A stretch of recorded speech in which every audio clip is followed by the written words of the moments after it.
got another good one for you tonight. James Finch is here. You remember James here? He's brought a bunch of papers, and we're going to show you. James is going to show you where the money went in Lynn Haven. Oh, I have a feel. Here's a plot spoiler. I think it's going to be more than we think it is now. And WMBB, they'll eventually catch up, of course. But I just want to thank a couple of sponsors while everybody's joining us, and then we're going to get to it. Don't let back pain and neck pain get you down. Find relief at Brown Chiropractic Center on St. Andrews Boulevard in Panama City. Dr. Sherry Brown helps people heal naturally with chiropractic adjustments and deep tissue massage.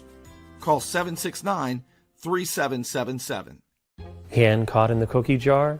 Sometimes bad habits continue even into adulthood. I'm El Saline, 850-215-0628. Let me help you. You want to look good? You want to feel good? Little John's Big and Tall is where it's at. Right across the street from Sky's Pizza Pie, 5700 North Davis Highway. You can find out more online at littlejohnsbigandtall.com. He's also a member of the iTex trading community, where your iTex dollars are welcome. All right, if you haven't seen this yet, I want to show you. Look at this. Yeah, let me get this queued up here good for you. So WMBB is a week late, but they're getting around to it, right? They figured out, well, there's some money missing in Lynn Haven. Here's how they're reporting. And a shortfall in funding is putting a financial strain on the city. But that project isn't the only issue. As News 13's Heather Badley tells us in part 2 of her special report, city officials say they're also being hit with the hurricane recovery debt. Lynn Haven city officials say they thought they would be getting more money from FEMA and insurance to pay for the $18 million cost of the City Hall project. They only received $10.5 million, leaving the city to pay the remaining $7.4 million.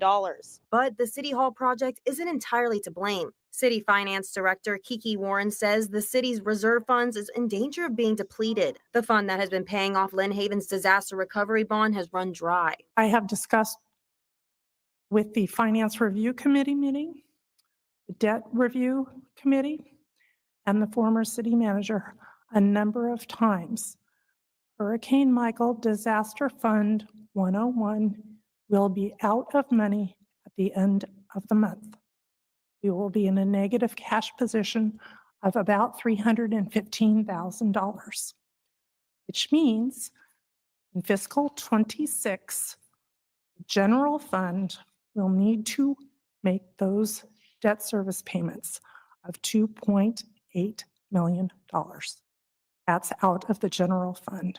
That's $2.8 million a year until through 2032. Right now, Lynn Haven has about $18.4 million in reserves, but with rising costs and these new payments, those funds may not last. It's possible the city could receive $5.7 million in FEMA reimbursements and potential court-ordered restitution from one of the corruption case defendants, Mickey White, and his company, ECS. But nothing is guaranteed. Those funds are not stagnant. Like, we will be bringing in more funds that are in the reserves. We just need to have the reality that it's not 100% going to happen. So we need to plan for the worst and hope for the best, because there is a chance that we could get, multiple millions of dollars back. Peoples also seems to blame former Mayor Margot Anderson's administration for losing money after the hurricane. He says the city's decision to go with the public adjuster word claim only returned $18.8 million for the city when the insurance company would have paid $24 million. He also says going with word claim also cost the city $375,000 in legal fees. If the city does not get any more money from FEMA or in restitution, Peoples says they'll have to make cuts, raise taxes, or both. Ones that no one wants to do, including myself, is raise property taxes. I'd never want to do that. That's worst case scenario. Definitely do not want to do that. Another way we could do it is we could take out a loan, which I also would be worst case scenario. In Bay County, Heather Badley, News 13, Panhandle Strong. Well, the Director of Finance is Kiki Roman. We apologize for the error. Commissioners are holding a budget workshop next Friday to discuss a path forward. So I can tell you, James, at least I can say this. Sam Peebles, Mayor Pro Tem, he told me today and I've seen his post because I had to ask him about Mayor Anderson. He never said that. That's a misattribution. WMBB just made that up, James. But what do you think of that story? Well, Margot didn't have anything to do with that. She was the whistleblower the whole time. Tommy Ford and all of them said she wasn't, but she was, and that's about all Tommy ever done was said that she wasn't a whistleblower. And besides go to his press releases and read off his statements that was brought to him. And he was asleep the other time because Lynn Haven had $4.9 million stole 2 miles from his office. And I never seen him in Lynn Haven. So, but Tommy's coming out now and he's worried about the airplane flying.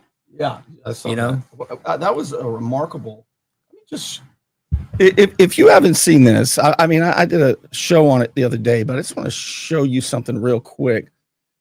Sheriff Tommy Ford is pretty upset about the recall effort, actually. And I was shocked. I've never seen anything like this, but anyway, nobody knows where the mayor is.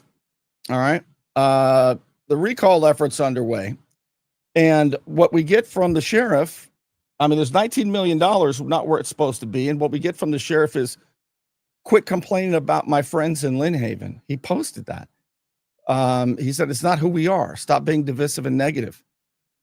We've got a mayor that nobody knows where he is. Last we heard, he's out of the country. Yeah, I think James, I think that's a fair criticism that you have. I think he probably, according to the FBI notes and the 302 notes, it seems like they know where it went. That's true. I think possibly, the $19 million, I'd like to see it, but I'm going to say now they're talking about $7 or $8 million. I'm talking from $15 to $20 million or better. That's how much you think it's going to be? Yes, I do. It was only supposed to be 14? No, I'm talking about the overrun being that much. The building I'm saying is going to be close to $6 million or more overrun. It was $14 million. And then Vicky, they started moving money around. So they $1.4 million in architect fees. So the city paid, so they moved that out. It's several $100,000 worth of furniture. They moved that out of the building. They bought their air conditioners and saved the sales tax. They moved that out of the building. So they kept the building around $14 million. But they got another pot over there that's $6 or $7 million or more.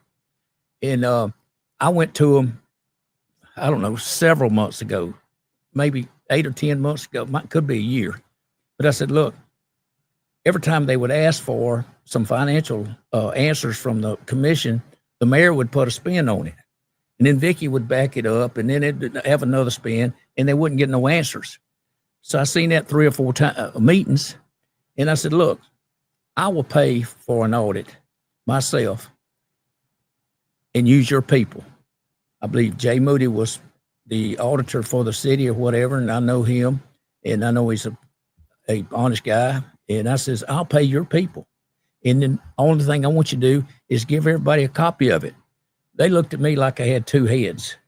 And so every one of those commissioners sat there on the thumb and didn't say a word. So they, it goes on. And then you got 3 minutes and they say, thank you. And then I can sit down. So if, the mayor's got a stopwatch up there the size of a suitcase. And if they can just shut you up in 3 minutes and call somebody else up there, and they tell you absolutely nothing, they have no transparency. So a girl that worked up there said, hey, I'm so-and-so. I work in the building department for the City of Lynn Haven. I think I'm in a crime scene. So she starts sending me stuff from emails about the pole dancing they having up there in the damn office and all that going on. And so the girl from the Beacon went up and asked Vicky, said, what was she running up there? They were pole dancing on the 2nd floor. Well, hell, every time I went to a pole dance, I had to pay for it. And I've done a lot for the city, but they didn't invite me. But, it's a zoo up there. And so they don't, if they have a permit, a permanent occupancy, I don't know it. They've had a temporary building permit on temporary CO that was issued verbally. I don't know who verbally is. It's not a building official. It wasn't Beverly. It was verbally. Verbally. Okay. And it was issued on 10/10/23, 5 years from the day the hurricane hit. Vicky says, issued a permit and started moving in. Well, only problem is if the insurance company finds out and the fire marshal finds out, they're going to put their ass out in the street because they don't have a sprinkler system or anything unless they just got it. Because when she sent this, and here it is, what does that say right there? I told James I'm gonna need my glasses for this one. Yeah. So, all right, let's see what we got here. It is. May 20, 2025, no fire sprinkler or suppressions permit issued ever. Okay, so that's a life safety issue. Honestly, the state can shut them down. Yes. Blazin, do you know who's the fire marshal is? Blazin Golia is now the fire marshal for the state. That's the CFO is also the fire marshal. Well, I mean, that's unbelievable. This is May 25th of 25. So that it took 3 or 4 years to build it or whatever, but they've never had one. I went about a month and a half ago and I asked at the city commission meeting, do you have sprinklers? And of course they don't answer till you sit down. And then when I got to Vicky Gaynor during her city manager comments, all she did was point at the roof and roll her eyes at me like I was saying something crazy. I didn't just ask if they're in the chamber. Are they on the second floor? Are they in the hallway? They weren't. They were not. Well, how about if they'll work? That's what you really need. Right. And then there's that. Yeah. Wow. But so I don't know if they got a permit or not because they've been staying in the building illegally, and they shouldn't have never moved in there till they got it. I know she's fired a few building officials, and they've left. There 2 or 3 of them left. They arrested one. They got a federal lawsuit coming up. Mike Gordon on that, and she tried to bribe Mike Gordon on her house, according to Mike Gordon's lawsuit, and it's a federal lawsuit. And he wouldn't do anything about it. So she made up something, fired him, and had Ricky arrest him. And they arrested him, and naturally, they dropped charges a little later because Ricky didn't have anything to arrest him on. When Ricky arrested my wife, they dropped that because they give 7 reasons why he couldn't do it. So he's got several people he's arrested. And I'm telling the city of Lynn Haven and everybody else, it will never work in Lynn Haven until Jesse Nelson and Ramey is gone. Vicky's gone now. But, Ramey, what all he's done up there, and he's still got a job. He went up there and said, hey, I've called FDLE. I think the city manager has committed a crime. You remember that? Mm-hmm. So, and then the mayor said, well, I want the citizens to pay her lawyer fees. She's got a lawyer now, so we're going to pay her lawyer fees. And then she got fired, and rightfully so. And so he goes and shuts his church down, locks it up, won't let nobody in there, and nobody's seen him since. Yeah. I just, I don't do this a whole lot, but I am going to do it right now. So somebody by the name of Jason Hill says, watch your words on that race card already, James. So here's how much tolerance I have for this kind of shit tonight.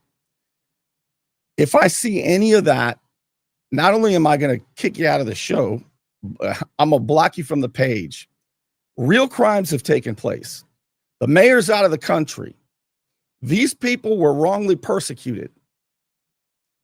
And that kind of poking in the chest, I have zero tolerance for it. And all of you who care so much about Black people in this area being treated improperly, where the hell were you when Antonius Barnes went to prison for 45 days for a crime he didn't commit? I'm telling you, I have very little tolerance for it. You can laugh, but you're going to be gone. I promise. I'm just banning everybody who tries to sidetrack this very serious stuff. All right. You probably won't get a speech like that from me again in about a year, but that's how I feel. Well, I'm not racist. I don't believe anybody in Lynn, it's a big problem in Lynn Haven, or they wouldn't ever been voted in, voted in. But we want to see where the money is and who spent it, black, white, or purple. I want to know where the green went. And so there's a lot of money there. And I've said the whole time, there's several $1 million that's absolutely disappeared out of Lynn Haven.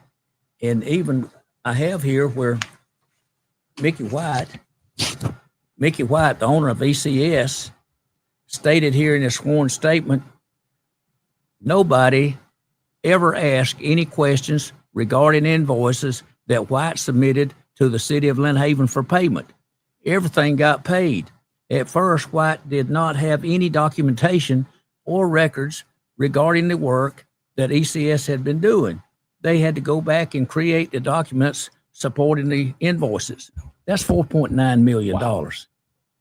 So one of the checks, like I said last time, was $1,288,000. He takes the check, goes cash it, gives it to Mickey. They cash it, and Mickey buys his house for $300-something thousand the same day. So, if y'all didn't catch that, I think that's a clue, James. Yes, that's probably a kickback. I mean, re-listen to that one again.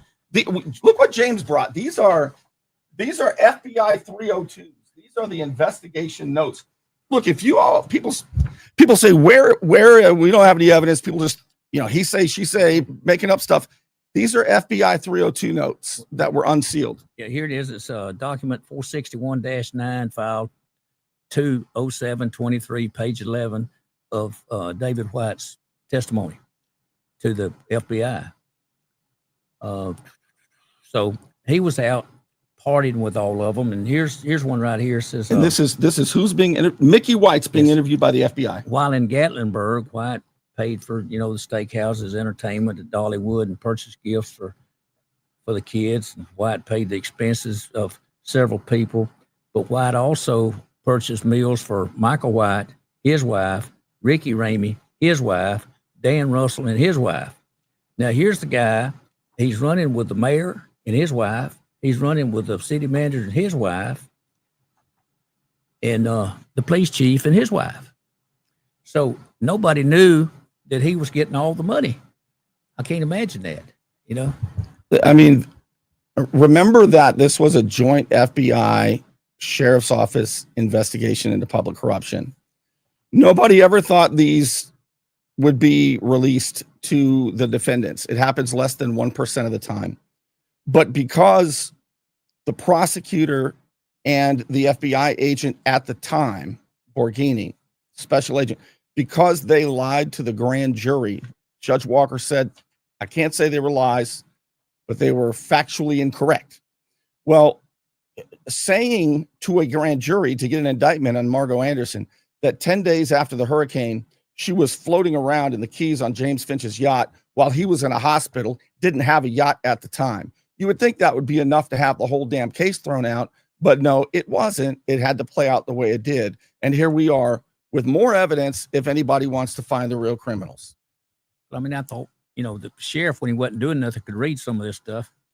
But here's one here. It says, ECS performed work on Police Chief Ramey's personal boat, wheel bearings on his trailer, and work on the boat's motor, which was billed to the City of Lynn Haven. Tommy, won't you ask him about that? And I had people tell me this. They said after the hurricane, they were operating, the city was operating out of these trailers, these big trailers. And there was a big boat. There was a boat out there, not a big boat, but a boat sitting out there.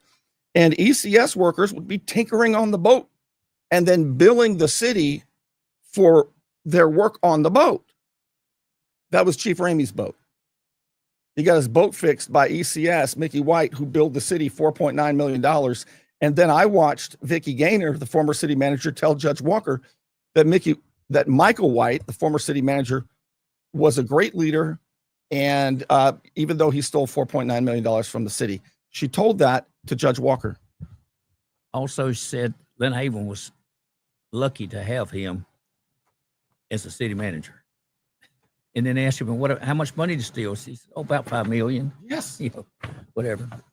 So here's the mayor's, about his donations and stuff for his election and all. And two $1,000 checks on the same day, two corporations, both by Chris Forehand. Yeah. By the way, I have a question. All of this really kicked off, James, because of your lawsuit against Chris Forehand, Vicky Gaynor, and the City of Lynn Haven. About 3 weeks ago, maybe a little longer now, Chris Forehand was deposed by you in the lawsuit. He was the defendant. He told the truth under oath. You cut him loose from the lawsuit. That's what started all of this. That's known as actionable evidence, by the way. And then the next month, Vicky Gaynor and all her supporters are calling Chris Forehand, the city contracted engineer, who, by the way, leads the ratings and stuff on the bids that come in. Everyone says he's a known liar. He's still contracted with the City of Lynn Haven. They were the spoken wheels ever since after the hurricane. My question is this, and maybe I can ask this to the current commissioners that are in the country. Is Chris Forehand still contracted after everybody's calling him a liar? And he's got immunity for committing federal crimes against the city? There's a lot to answer for here, but they've got the chief of police is still there. Maybe he'll find the crime, James.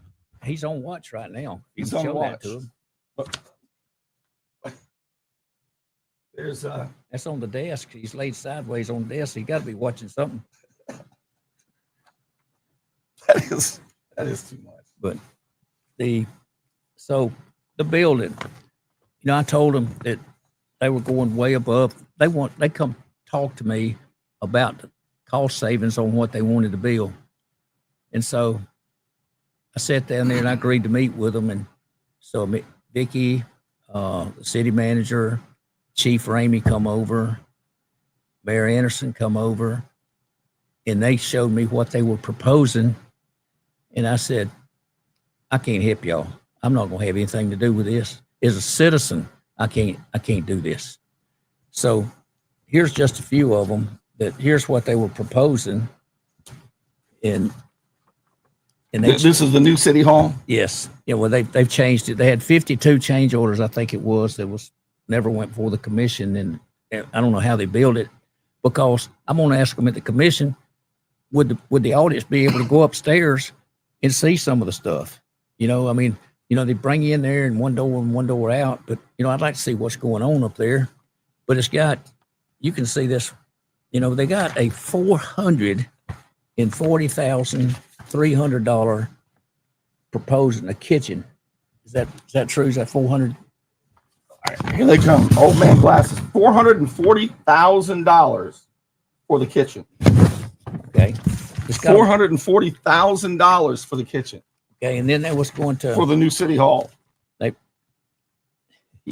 And then they got a $467,000 gym for the secretaries and pole dancers and whatever. But $460,000 gym. So that's nice to go to work and be able to work out at the gym on the payroll. But here it is. Where's that? Verify that. All right. So this is the gym. The gym and fitness center cost $426,000. $426,000 between the gym and the kitchen. That's $1 million, James. Well, could you have built it for less? I told them I could, but and then I wouldn't. When they come talk to me about the building it, as you said, I got all the evidence. And about a week later, they send me some stuff, and I got a tape in it. So I plugged the tape in, and it's Ricky outside front of my office saying, "Larry, can you hear me?" Larry's Lawrence Borghini, the FBI agent. He said, "Yeah, I can hear you. Audio's good." He said, "Well, I'm going into Phoenix here and meet with Finch and the mayor." And so he comes in there. I didn't know at the time, but he was all wired up. But a week later, 2 weeks later, whenever I got the evidence that they were putting in their evidence locker, they had to send to me. And so I said, they were up there. So I go up to the city hall, and they argued about this design bill, and they was trying to say that I was trying to obstruct justice around there, and I was messing up their deal. 'Cause I was proposing like a 12,000 square foot police building. And he said, "Oh no." So we got to have way more than that. I said, "Well, you had 3,500 a few months ago before it blew down." And I said, 12,000. So what they got here, he wanted 17,190 square feet for the police department. Is that what it is? Oh, instead they got 18,000 square feet. Yeah. Miss Sarah Moon says that there's something going on in the background, and I think it's my dehumidifier that's in the background. I'm gonna get up and turn it off, James, Okay. while you keep filling right. everybody in. But anyway, they had to. I'm gonna stop here, but let's just do the. I'll be right back. Okay. But I think there's a lot that needs to go through up there. They need a forensic audit, and they need to vote for it and see who votes for it, because when I offered it free, they didn't want it. So why they did that, I don't know. But I can tell you it's a lot worse than what WBB thinks they come. I don't know where they got their numbers. This one here is, I guess, the last one we need to talk about. This was the police chief's. What is it here? The commander's area. Is that Chief Ramey's office? Yes. $400,000 for Chief Ramey's office.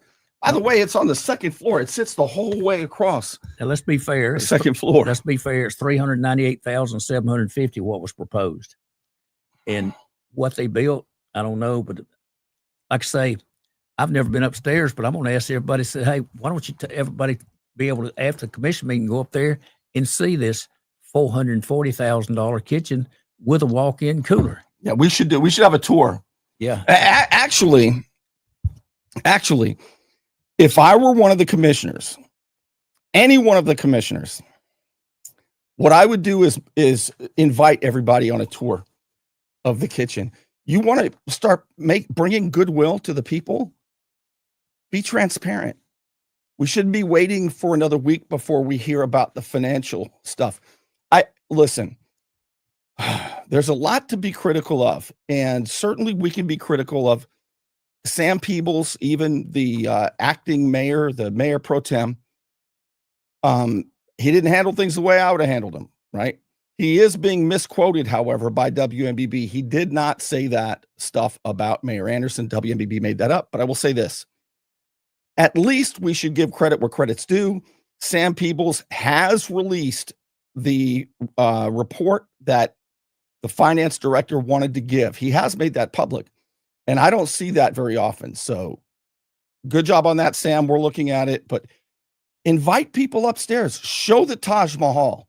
Start being transparent, because we feel like we can't see anything, but there's $19 million somewhere. And who knows, we might find a backpack up there.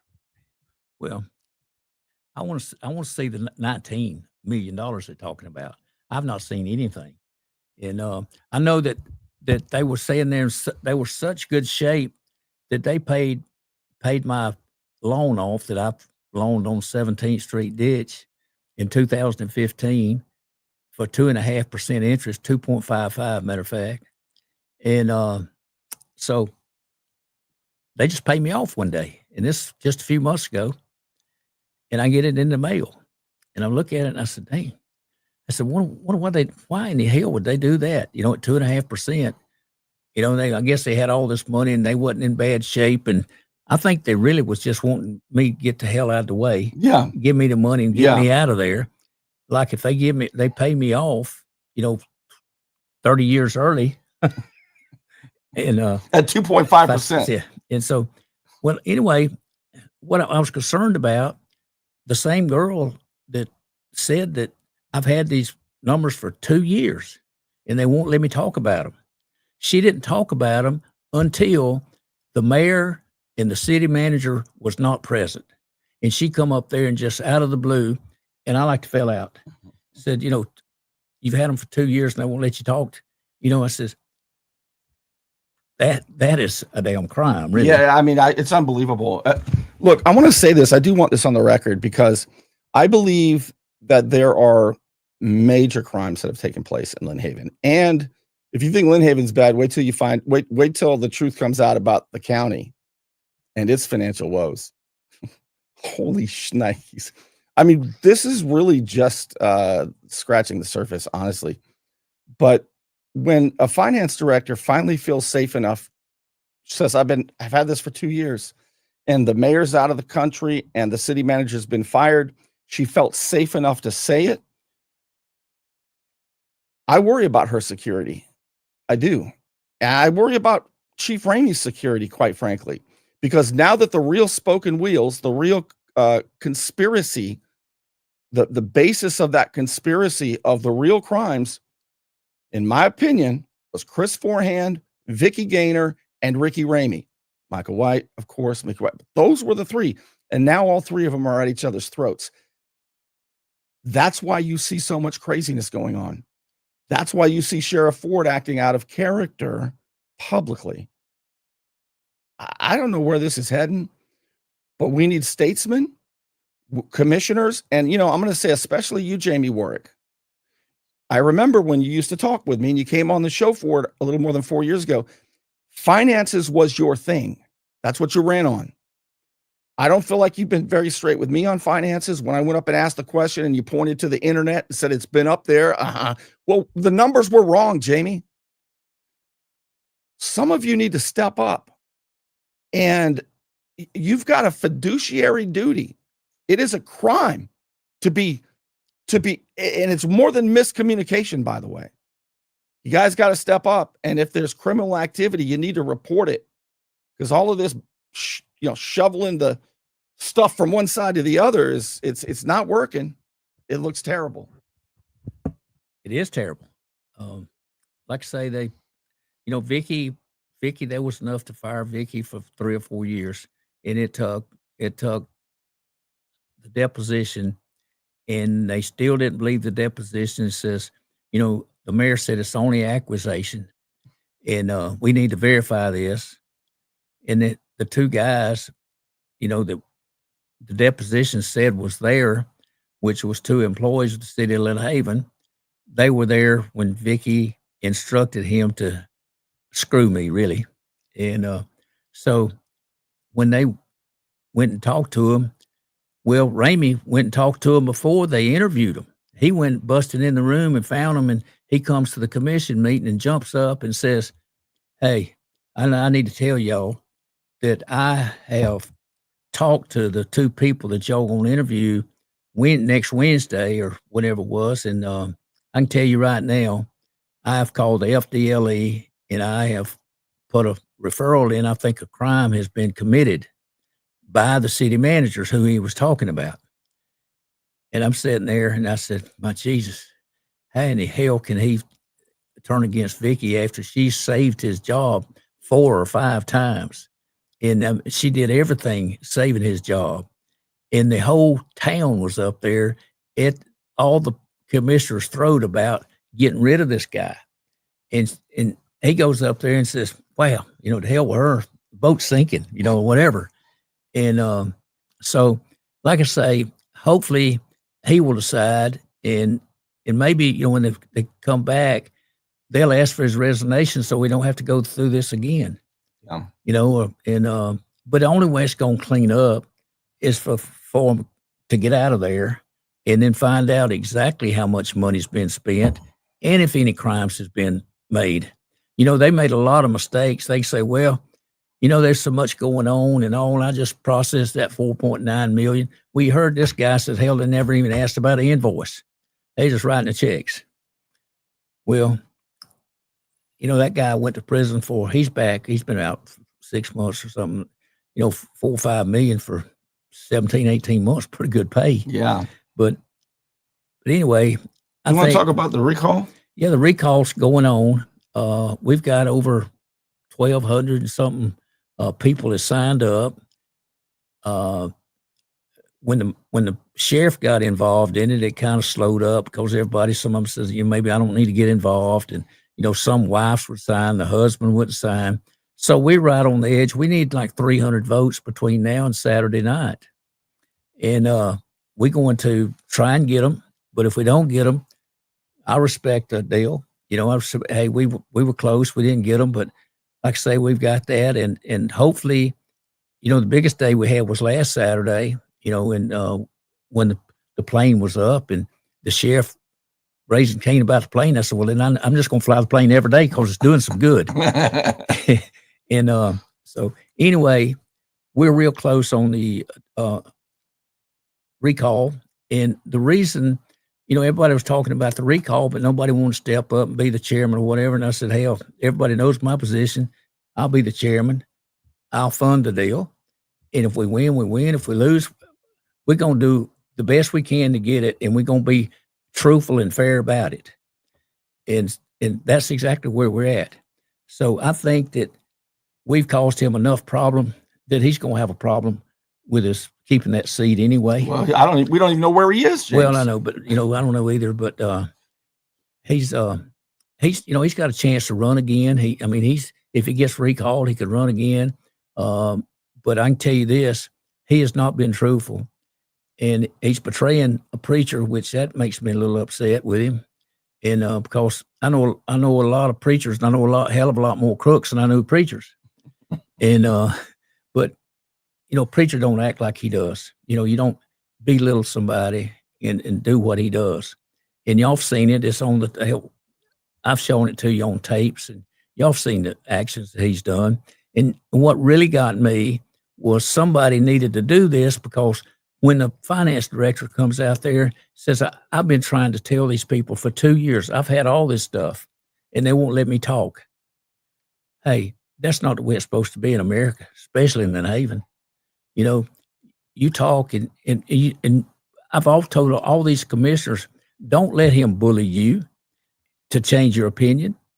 Change your opinion only after you've thought about it and you changed it yourself.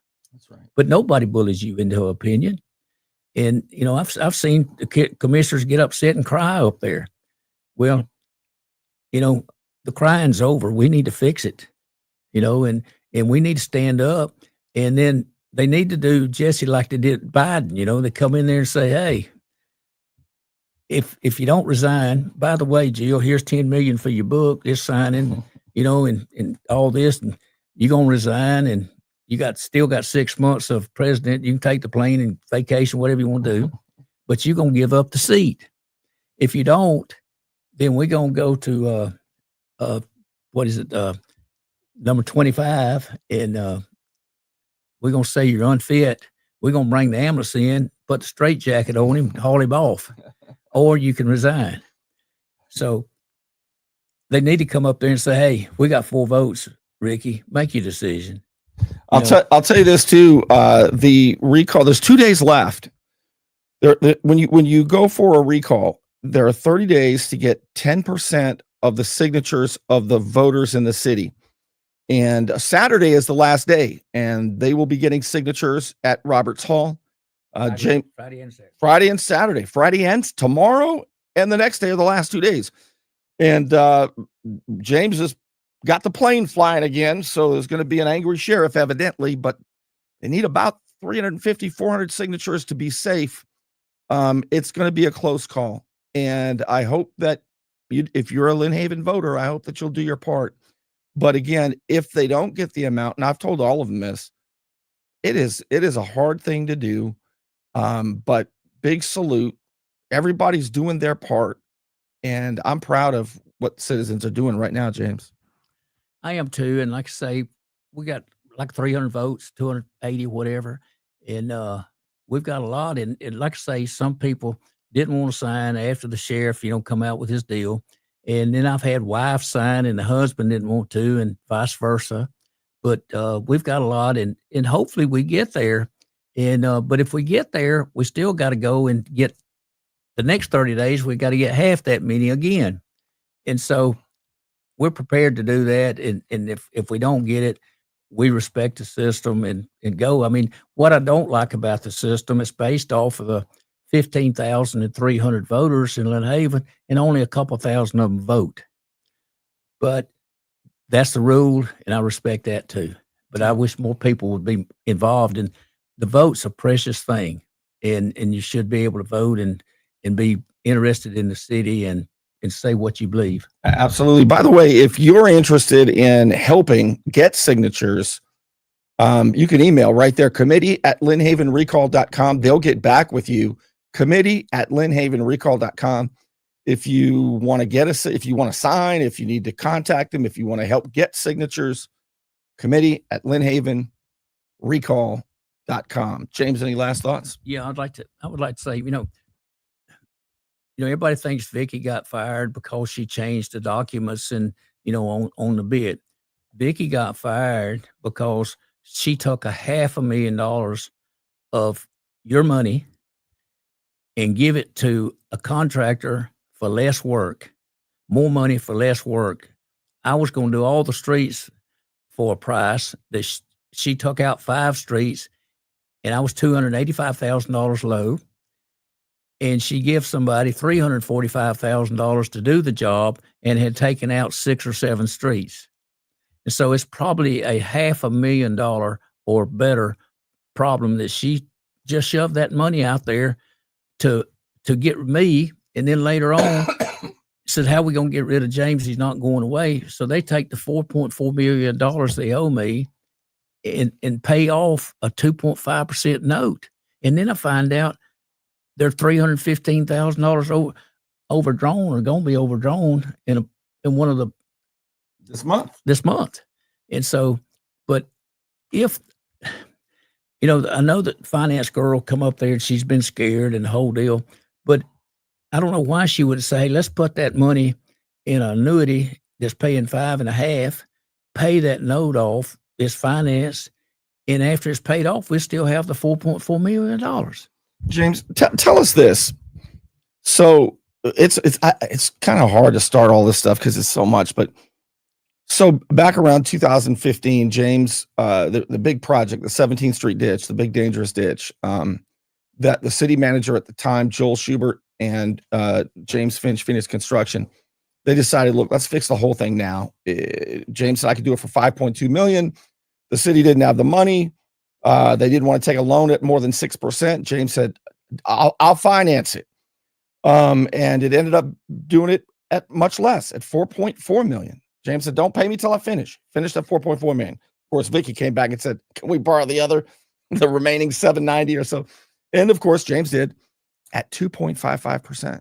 Yeah, 2.55%.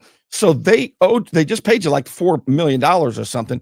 How dumb was that, James? How much better off financially would the city have been if they've got that cheap money? What should they have done with it? They should have kept it and paid off some of the other loans that they got that's more money, or it seems to me they need it now. Or quit hiding the money. If they've overspent on that building $6 or $8 million more than what they had in it, where did that $6 or $8 million? How's it going to be paid? The contract has not been closed out with a contractor, and there was 50 something change orders that was put in. What were the change orders? I tried to get them to do a design build method where you had a GMP, a guaranteed maximum price. It didn't matter what the contractor had. If he couldn't finish it for the $10 million and it cost him $14 million, that's bad on him. He should know better. But, lock yourself into what the price is and get the bond on it and, whatever. And they, they said that I wasn't qualified to pave the roads. Well, I was the chairman of the Bay County Contractors Association, and they were going to raise the property tax on everybody in the county.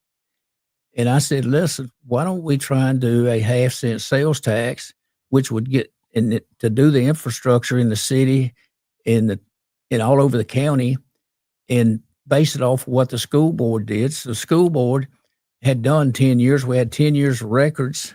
And so Lynn Haven got about $17 million in the 10 years.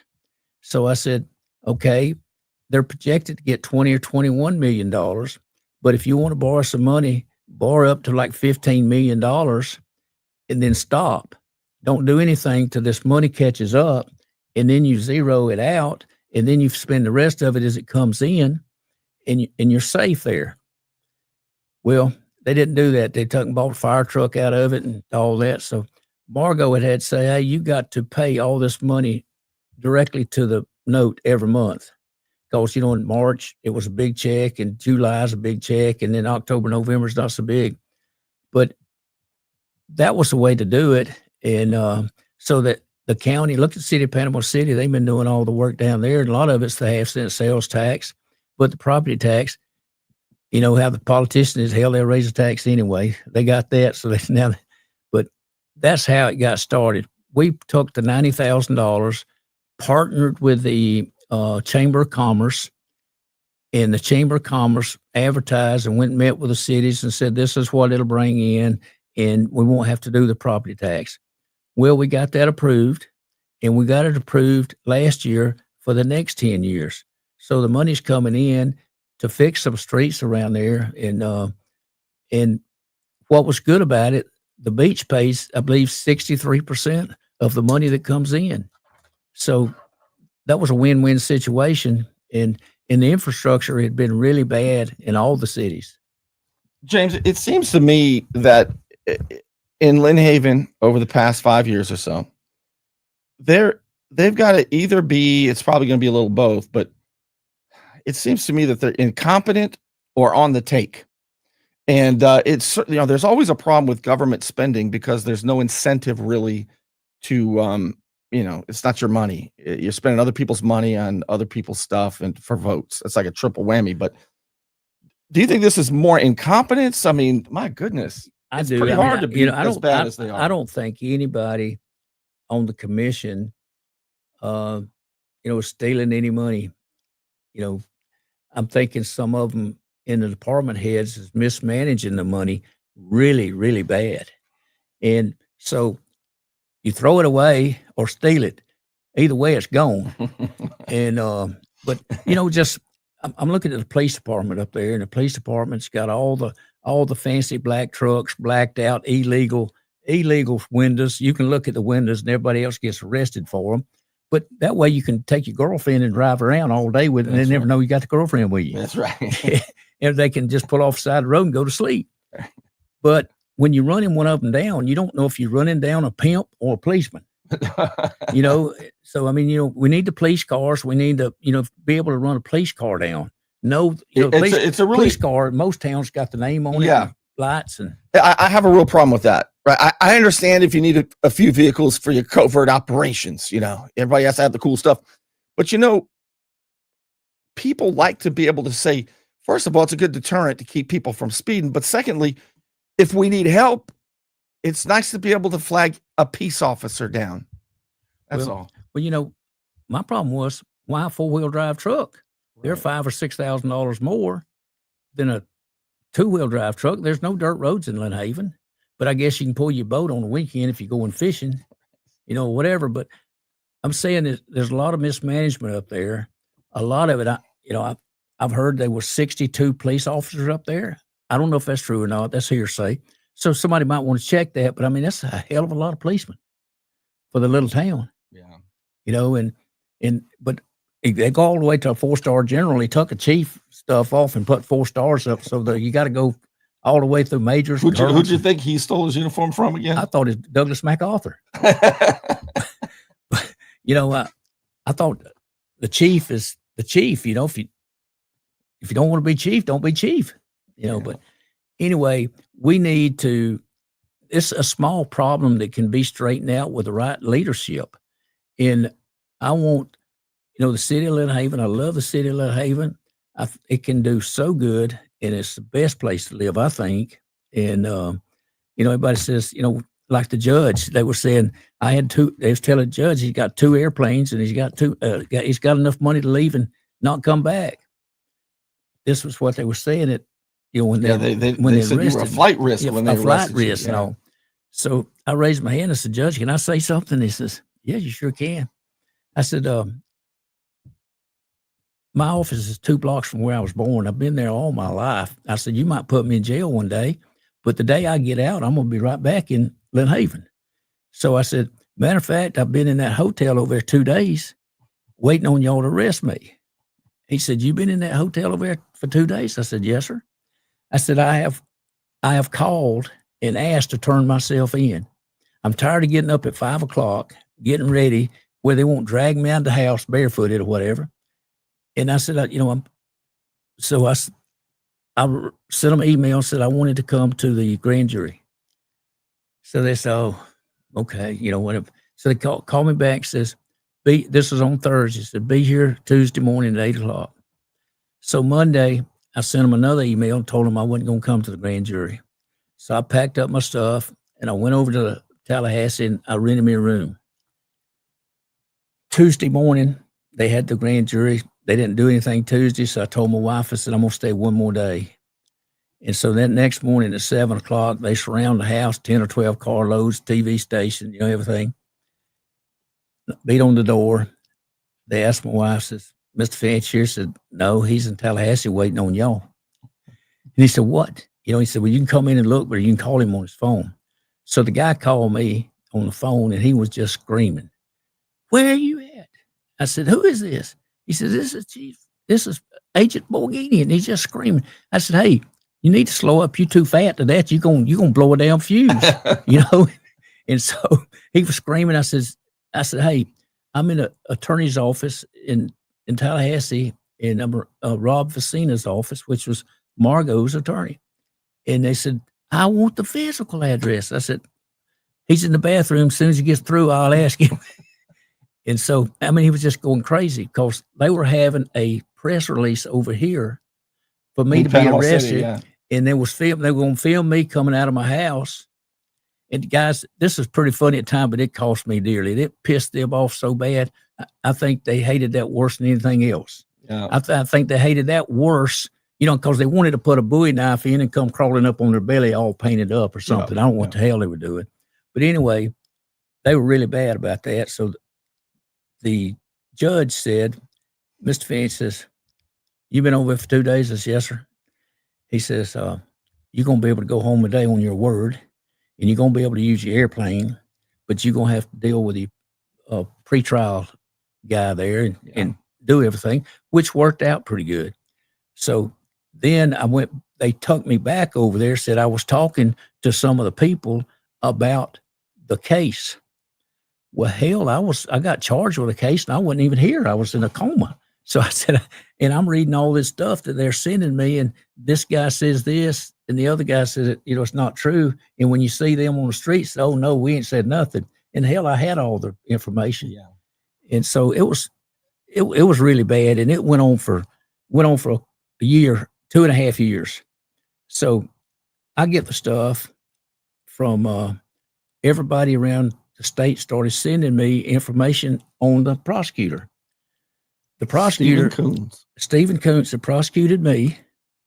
By the way, before the trials were over, he lost his job, or he retired early. The FBI agent, he retired early. And some guy with a sheriff's office, he retired. But anyway, I found out that you can lie to the federal government as long as you're lying for them, it's okay. And but it's just that's what it was about. And so that I went through a whole lot in almost $5 million in attorney fees. And 2 juries refused to convict you. The second one was not guilty. And that's why you filed these lawsuits. That's exactly right. Because let me tell you something. When I got out, I think you've earned it, James. Actually. Yeah, matter of fact, I was trying to find out what's going on in Lynn Haven, because Lynn Haven, they borrowed, with the $4.4 million, I had $600,000 or $700,000, whatever it was, left over. Well, the city wanted to borrow that, so I said, okay. I agreed to loan it to them.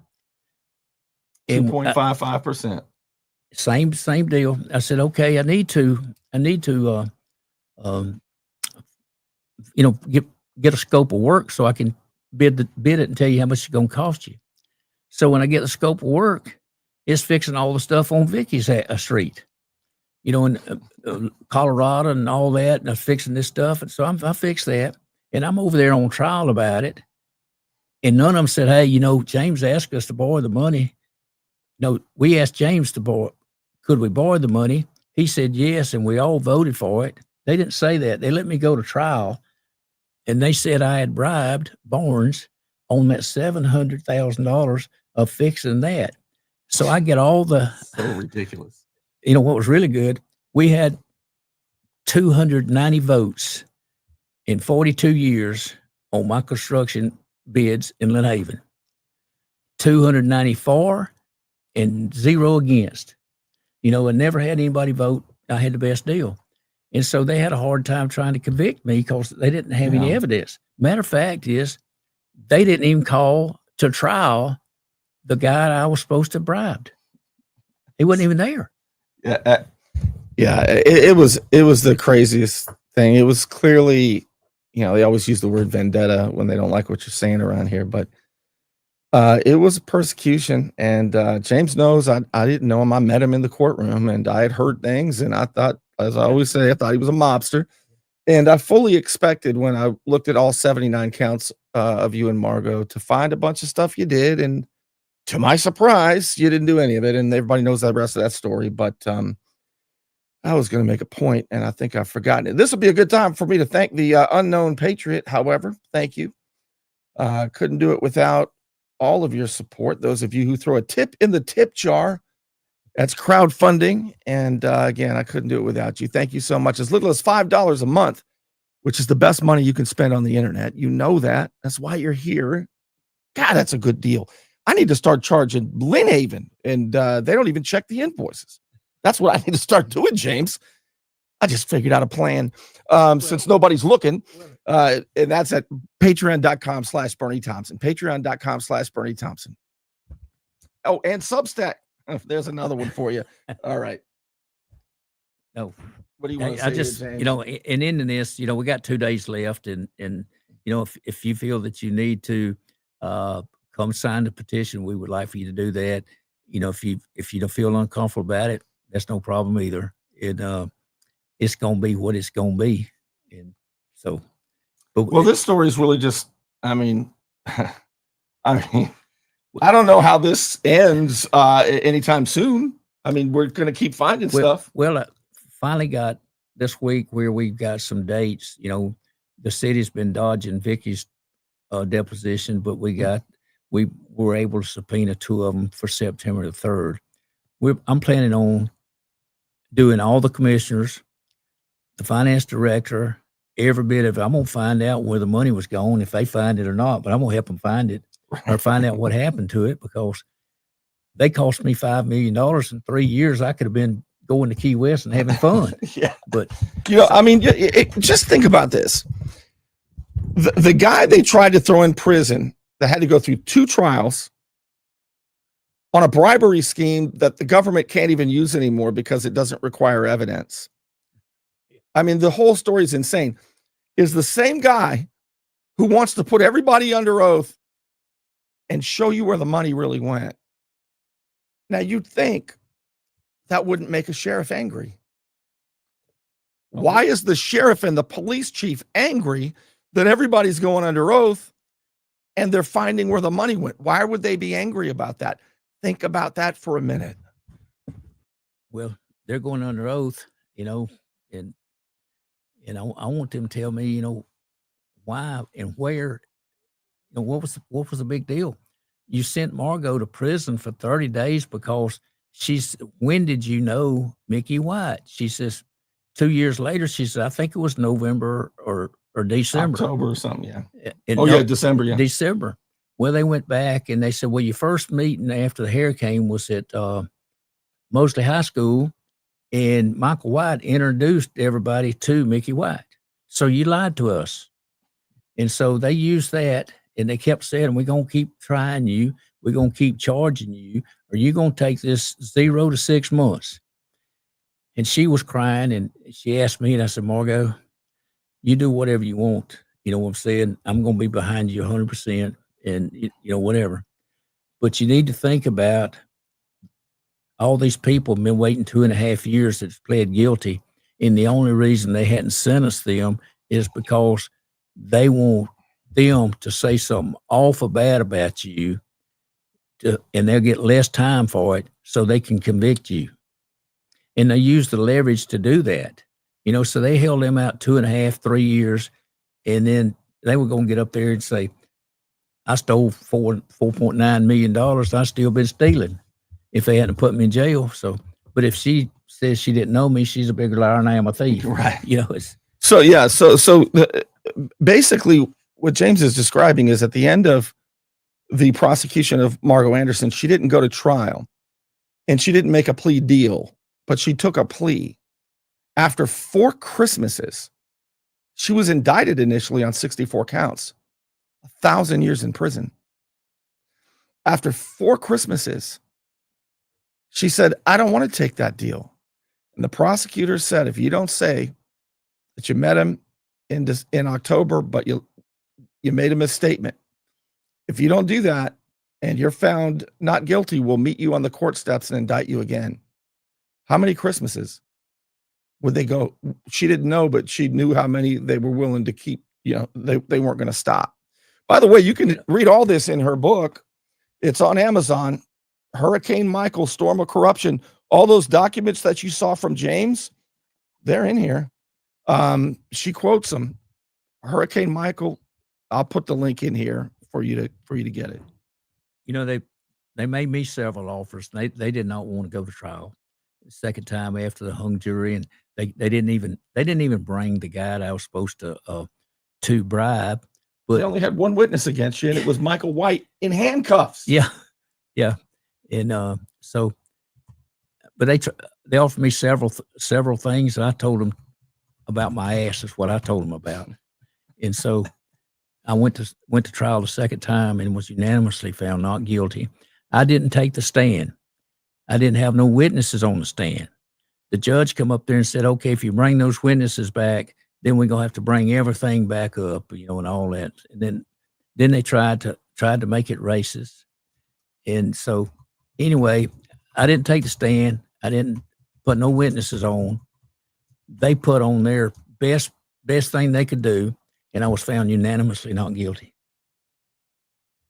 Yep. And it didn't take long that second time around. All right, James, I think that'll do it. Thank you so much for being with us. There's the link to Margot's book. That's an affiliate link. So if you click on that link and buy the book, I'm going to get filthy rich. So I think I got to start billing Lynn Haven. All right, I'm going to get out of here. Thank you so much for being with us, and I will see you next time. Thank you.